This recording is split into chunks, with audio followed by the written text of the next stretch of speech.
Seth Ferguson, welcome. You are the next. Hold on. Why do I look so dark? You are the next guest on the best multifamily investing podcast ever. How are you? I'm great. I thought you were going to say, "Come on down. You're the next Come contestant." on down. Come on down. You are the next caller. Geez, look, I tell you, you're a young guy, and so we always start getting into these cultural clashes where, like, hey, okay, you just pulled out a reference from like the 1970s, maybe, Yeah. but you probably think of as Drew Carey as the guy on Come On Down. It's all about Bob Barker. He's the one and only. Not a boy. But that's probably because you're from Canada and you guys are still watching reruns of Bob Barker. We haven't sent you the new Drew Carey ones yet. Is that it?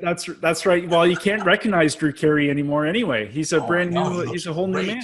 He looks great. Good for him, man. I love seeing that type of stuff. That's those transformations. That's awesome. So, all right, now I mentioned you're from Canada. There are three things that come from Canada, okay? Cold weather, comedians, okay? I'll give you that. And then podcasts. Every single, because I'm hooked on true crime, murder, mystery podcasts. I listen to them all the time. And it's like every one of them is from Canada. Like, that's all these people do is up in Canada, they just do podcasts. So the thing is, we're stuck in our igloos with the dog sleds outside, and we have nothing better to do. So exactly. And and of course, they always throw out like one word or something. You're like, oh, wait a minute, this guy's from Canada. You don't know it until he says like hosts or dog sleds or something, something like that. Then we know who we're dealing with now. Yeah. So hey, listen, welcome aboard. Great to have you. I know. Listen, I want to talk to you. You're going through a transitionary stage now. You're one of those guys, who's done well in single family, and now you're making the flip over to multifamily. So let's talk about that, because obviously, being the multifamily podcast, I'm gonna ask you some tough probing questions. You're probably gonna be curled up in a fetal position by the time we're done. But I'm sweating already. You can see it. Exactly. And I haven't even got to what your website is yet. So we'll see how that goes. So give us a little bit about your background on the single family side.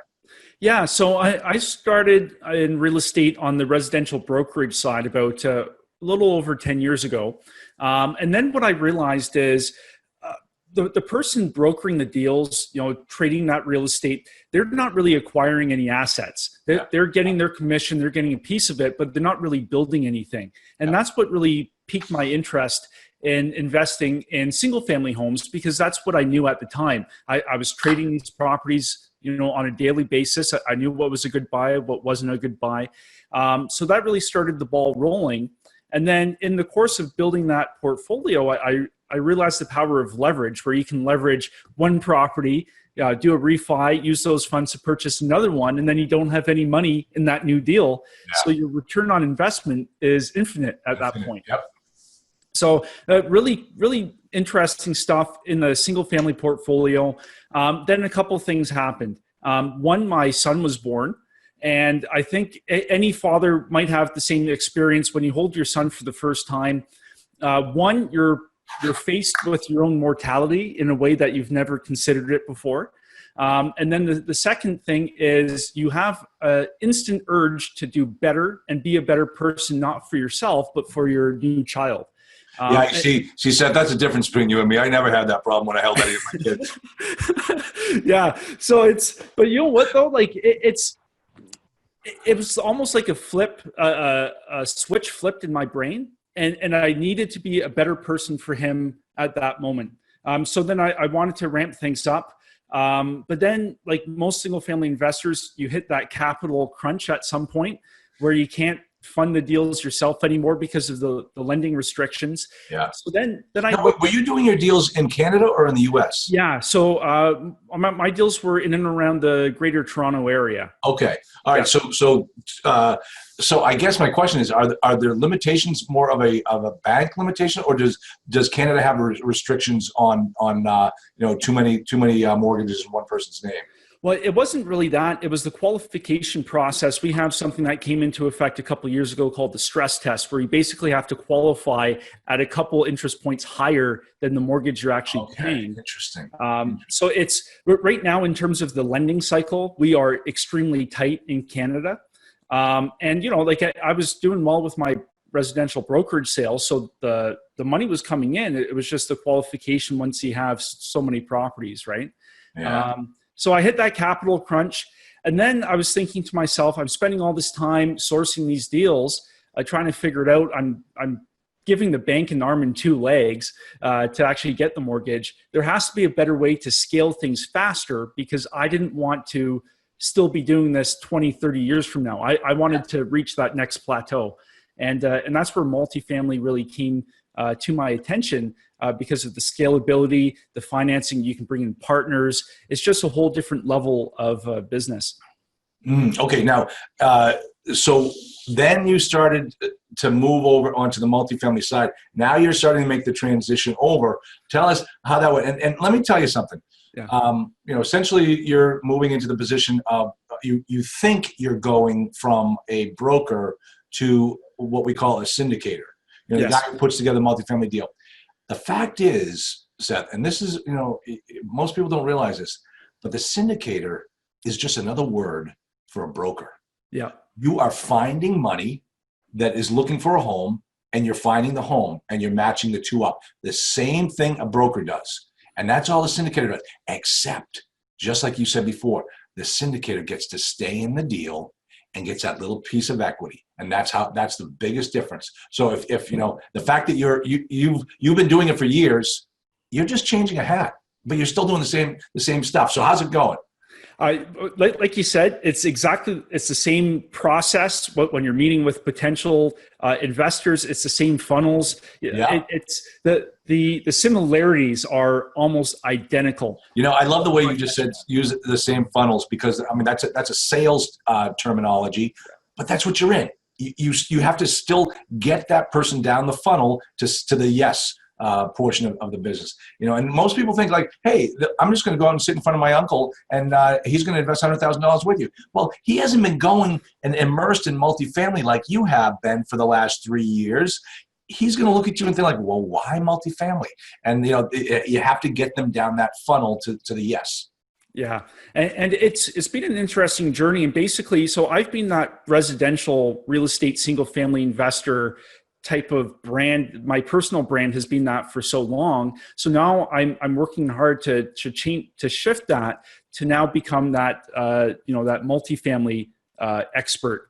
So that's going to take time, and it's going to take a lot of work. But I think the key there is consistency in producing quality content. Just like, shows like yours, shows like mine. Yeah. It's being consistent on a regular basis, and eventually you'll get that traction. Yeah. Now, where are you looking for your multis? Up in Canada or down here in the U.S.? No, in the U.S. Right now, the commercial space in Canada, you think the cap rates are compressed in the States.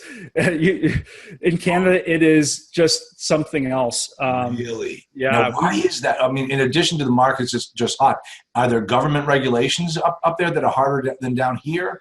No, I think it's just the Canadian market as a whole has been seen by not only Canadians but global investors as a pretty safe haven for their funds. Okay. So you're competing against a lot of foreign money coming in as well. So it's and hey, don't you hate foreigners? You know what? I love them because they're making my other properties go up. Oh, okay, fine. You're one of those. No, yeah. I'm kidding. We're not building a wall, okay? We're not building so. Yeah, just make somebody else pay for it, and you're all exactly. Why can't Canada pay for it? Those guys walk through all the time. That's right. We also got a lot of bootlegging from you guys too. That's another thing we got. Yeah, which we appreciate. So yeah. All right. So where in the U.S. you're looking? Right now, I'm really bullish on the Houston market. Oh, okay. I think there's a lot of opportunity, a lot of time left in terms of growth. There's a couple big studies that have come out and placed Houston in that recovery phase of the market cycle. Yeah. Did you see the 2019 Viewpoint report from IRR? Yeah, so that's one of the reports I'm referencing. So every other city in the U.S. is either top of market or in that oversaturation phase. Yeah, but Houston is just entering that recovery phase. So I think you've got a lot of life left in that market. There are challenges. Did you see on that one report? Did you see the one city that's in depression? Oh, what? Little Rock, Arkansas. Yeah, Little Rock, Arkansas. You know why?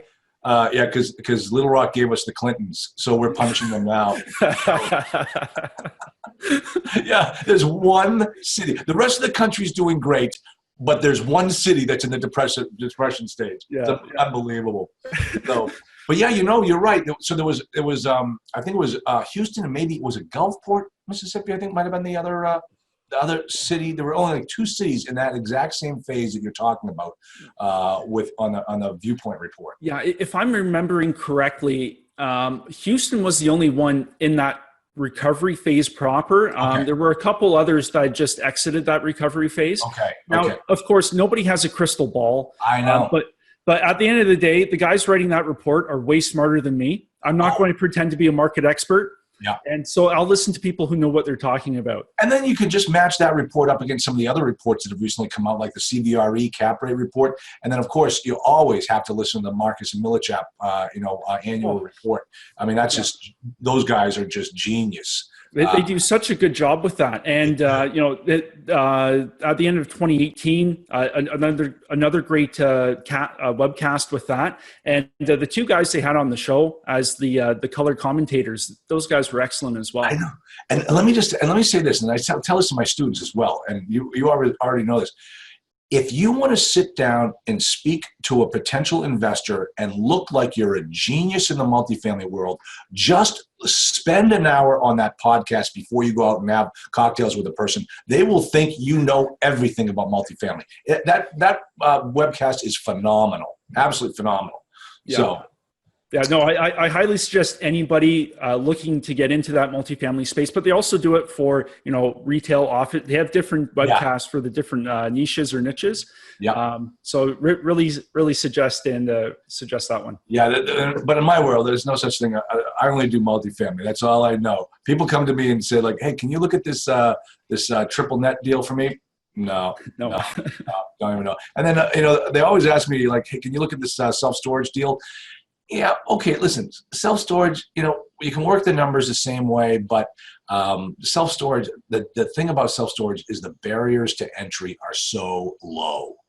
I mean, you get a plot of land, and in a weekend you can throw up one of these prefab self-storage places. That's not a great market to be in. So multifamily is and even that IRR report. And did you read what the IRR report said about secondary and tertiary markets? Yeah, so secondary and tertiary market, they're booming right now. They are. They're going after them. Yeah. So, and the thing is, when you're talking Houston, obviously Houston is a primary market, but Houston is. I mean, how many people in Houston? Like 7 million or something crazy. In that MS, it's a pretty large MSA, and in terms of Houston, like they've got the second largest port in the country. Port Houston, they've got lots of good stuff. They've got the transportation hub there, oil and gas hub. Largest concentration of medical professionals in the country. Wow. Yeah. Wow. And the thing is, as you start coming outside of Houston, you got those secondary and tertiary markets that are just, people are being forced there because it's just, the demand is so high, the prices are high, and that's where the investor dollars are going. I've actually heard about a fund, and I'm going to try to track this down. A group of guys were putting together a multifamily fund for investing just in tertiary markets. Like, that's the flavor of their money, is we are only investing in tertiary markets, which really, that's brilliant. I mean, that's where you want to be nowadays with how hot everything is. Yeah. And I'll just say, with that sort of strategy, it's good because it's clearly defined. They know exactly what they're going after. They're not just trying to spread it all over the place. Oh, absolutely. And that's the thing. You got to know what market you got to understand the market that you're in. You just have to understand it, or you're going to get burnt every single time. So how's it going in Houston? What have you been doing? Tell. Yeah. So right now it's just having those conversations with the brokers, building that new funnel that we were talking about on the broker side, meeting other operators in the area. And right now I'm in that capital raising process. So that's a new experience for me because I've never had to raise capital before because I always did my own deals. So it's going really well, having some really interesting conversations with people. And the one thing I found is that the people who I approach, they've never even considered multifamily real estate as an investment. It blows my mind. I mean, just take a little bit of your portfolio and put it into this hard asset, and not the whole thing. Just diversify, but diversify into multifamily. It's great stuff. Let me give you a tip. Yeah. Is whenever you go out there to you're doing the sales job, you're out there pitching yourself. Get those people on your mailing list and let them know about every offer you make. Even if, just, hey, we made an offer on this property, and then you let them know what happened in the offer process. Like, oh, that deal never went through. They didn't accept our offer. It lets them know. It makes them part of the team. And so when it comes time for them to write the check, they know everything about you. They know what you've been doing for the last, 6 months or so, and they're ready to write that check. That really helped us in our deals. Yeah, no, that's a really good tip. Thanks for sharing that. Sure. All right. Hey, tell me about purchasetoprofits.com. Yeah, so Purchase to Profits is my way of connecting with other real estate experts in the field, and for changing my brand from that residential single family to that multi-investor expert. So we've been running since January. We hit 15,000 views in February for the show. So that's going really well. Oh, that's fantastic. Yeah. So basically, I interview a successful real estate investor every day, and we talk about three things. We talk about their goals and their mindset, the keystone deals that got them where they are today, and then how they've profited from real estate and how it's changed their life. So you can find that at youtube.com/Seth Ferguson or purchasetoprofits.com. And then SethFerguson.com too, right? Yeah, or .org. Yeah, SethFerguson.org. Yep, you can. SethFerguson.com is some evangelist preacher guy, so he already stole that. That's not you? That's No, not you, Seth? Look at yourself. You got the perfect white teeth, and you're a good-looking guy. Jeez, I thought you would be the evangelist. Yeah, yeah. No, if only you really knew me. So. Oh, that's funny. So, all right. So, SethFerguson.org. Unless you're looking for Jesus, then it's .com. That's and right. Then, and then Purchase to Profits. Now, tell me. Let's talk about your process. What type of deals do you look for? I mean, because I know we were talking about the value add. Yeah. And so tell us what you're looking for. Yeah. So right now I'm looking for those C+ or those B- properties in that B+ neighborhood. Yeah. Right now, those are really tough to find. And that's one thing I'm finding just where we're at in terms of the market cycle right now. So I firmly believe that deal flow is going to come from the relationships I build. Yeah. You're not going to find those good deals on LoopNet. You're not going to find it on another website. It's going to come from a person-to-person interaction. All right, let me just tell you something. My last podcast was with Larry Goins, who's a great educator in the real estate space, and he said something that just resonated with me, and it's going to hit with you. He said, "Fortune is in the follow-up." In other words, this is a relationship business. You gotta build the relationships. That's how you're gonna find these deals. It's all about relationships. So 100%. And actually going back to that money, the capital raising, if I'm approaching somebody and I'm opening their eyes to that multifamily space, they might not invest with me on the first deal, but it's the follow-up. I'll get them on the third or fourth or fifth deal at some point down the road. So it's all about being consistent and keeping in touch. Not only that, I got one of my students that he's up to over 4,000 units now, and he doesn't go looking for money anymore. It just comes to him because he's built those relationships. That's the kind of business you want to have. That's how you want to build this business. Oh, for sure. And I know some of the guests I interview on my show, they'll raise, $40 million in a weekend. Yeah, so I know. So, all right, now let me ask you this. Are you involved in a team of people looking? Or are you doing it yourself? Do you have partners? What's your situation? Yeah, so right now I'm on my own, though I recognize the power of teamwork and partnerships. And that's why, besides talking with brokers, I'm also talking to other syndicators, operators out there, capital raisers, because whenever I do find that one deal, I'm not going to do it on my own. It's going to be a team that's going to take down that deal. So I'm laying that foundation now. I'm letting people know what I'm looking for, why I'm choosing these submarkets, all that, my business plan, all that kind of stuff, and building those relationships so I can take advantage of those later on when I pull the trigger. Yeah, exactly. I mean, I tell you, it's you got to be careful because I've done most of my deals with partners. And partners in some cases have been my downfall. So I mean, it's when you say you're doing it by yourself, stay focused on that. And then when it comes time, make sure you have a clear plan of what your partner's going to do for you. Do you know what the easiest role is? And you're going to think this is crazy. You know what the easiest role is for a partner in a partnership? What out of all the hats that we multifamily investors have to wear to put together a syndicated deal, what role do you think is actually the easiest role out of all of those hats? He's thinking. That's a really good question. I'm gonna.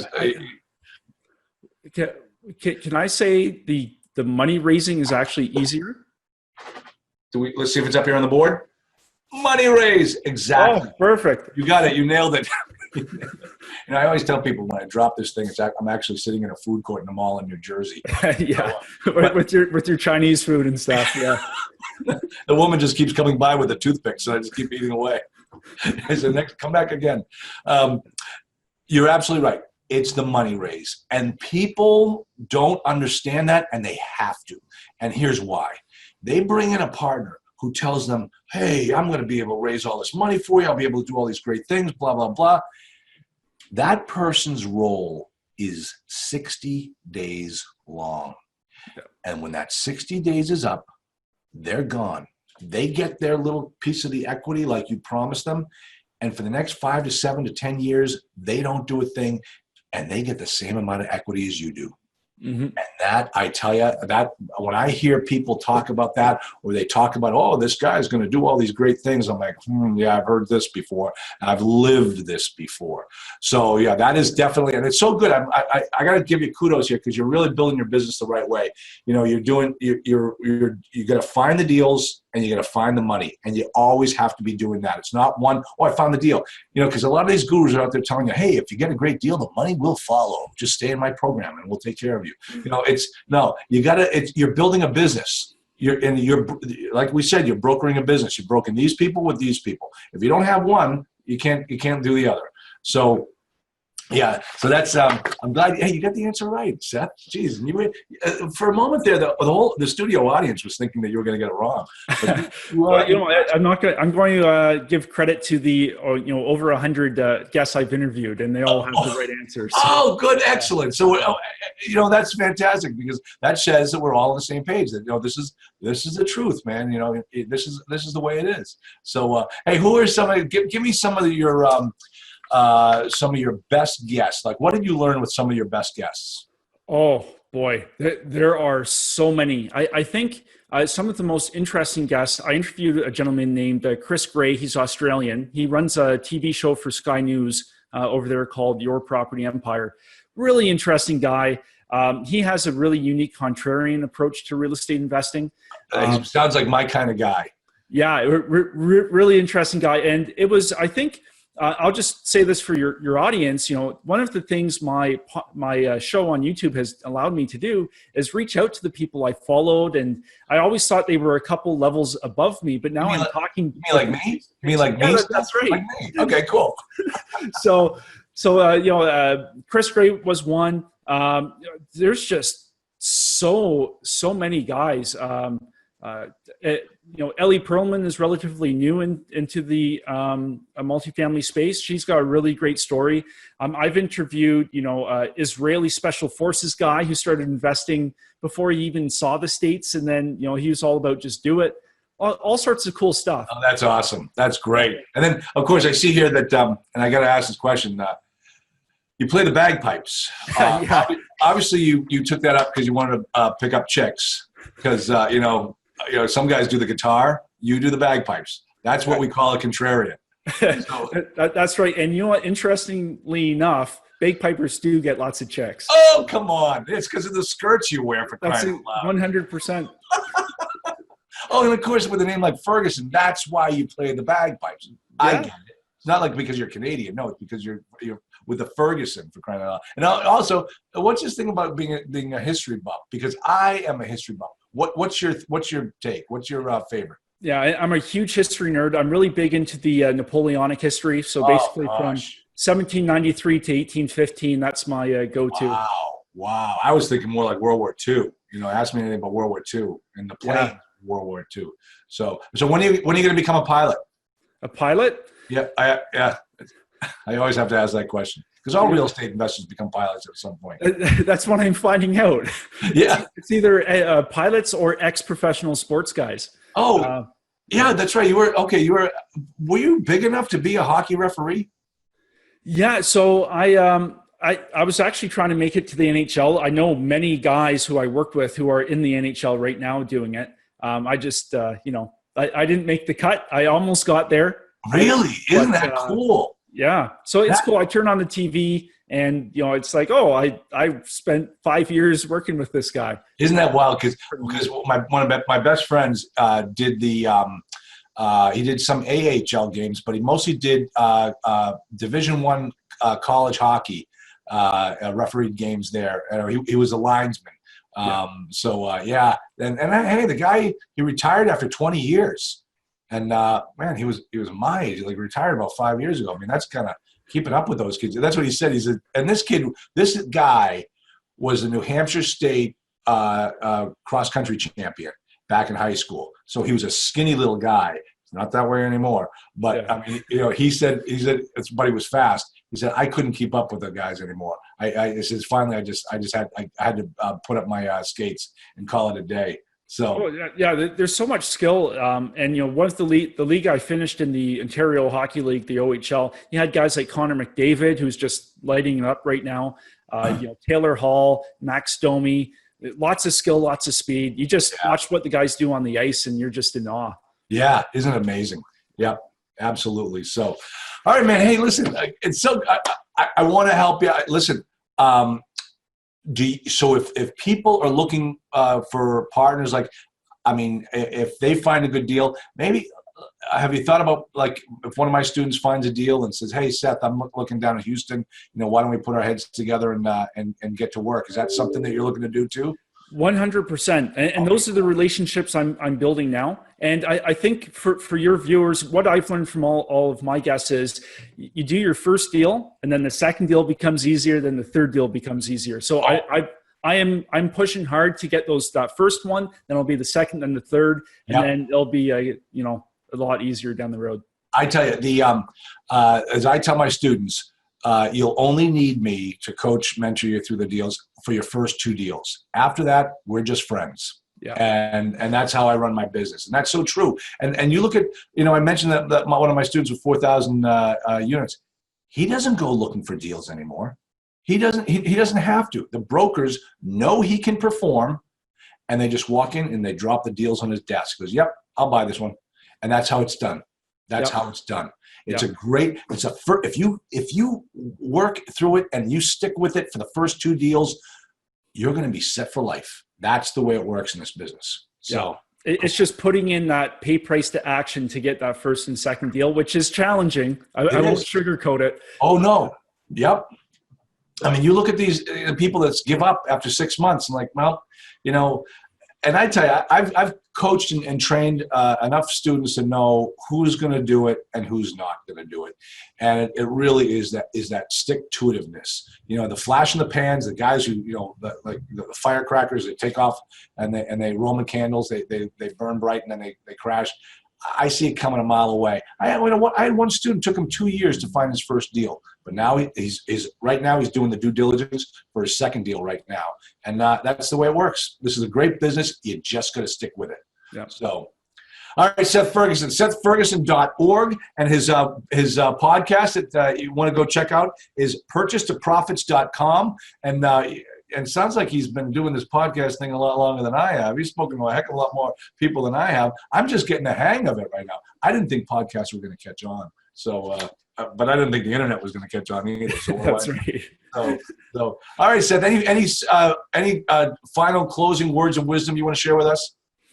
The only thing I would say is make sure you know why you're doing it, because that's going to get you through the rough stuff along the way. Oh, I know. Yep, you gotta know, have that end vision in mind always. Oh, because this, and as you know, I mean, look at the two of us. We're standing we're sitting in 2 rooms, 1,000 miles away.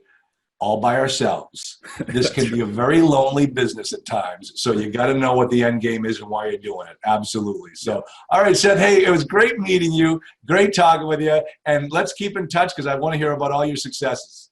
For sure. It was my pleasure. Thanks for having me on. Thanks, Seth. I'll talk to you later. Okay. See ya. Bye-bye.